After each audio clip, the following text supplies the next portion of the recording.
When I was in high school, the Democrats voted against the 13th Amendment that freed the slaves, the 14th Amendment that gave slaves citizenship, the 15th Amendment that, at least on paper, gave slaves the right to vote. Democrats voted against all of that stuff.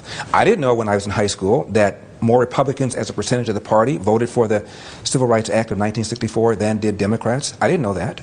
I didn't know that Everett Dirksen, a Republican in Illinois, got an award from the NAACP for how he helped to shepherd the Civil Rights Bill through Congress.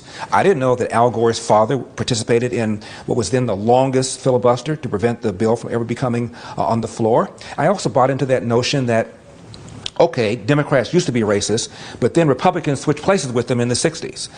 I bought into that until I found out that of all the Democrats that voted against the Civil Rights Act in the House, of all the Democrats who voted against the Civil Rights Act in the Senate, only 2 switched to the Republican Party, one of whom was Strom Thurmond.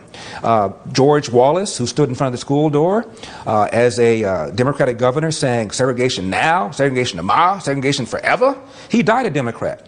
Robert Byrd, who was a Kleagle, that means a recruiter for the Klan, he died a Democrat at 100 years old in the Senate. Most of these guys never switched parties. It is a lie. The reason the South became more and more Republican is because the Democratic Party became more and more left-wing, became anti-Vietnam, anti-war, pro-abortion, and the South became increasingly uncomfortable with their allegiance to the Democratic Party, especially since Jim Crow had fallen.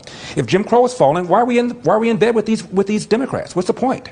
And so the South became more and more Republican for a reason that had nothing to do with racism. But that was the line that was fed by so many people, and so many blacks to this day believe that.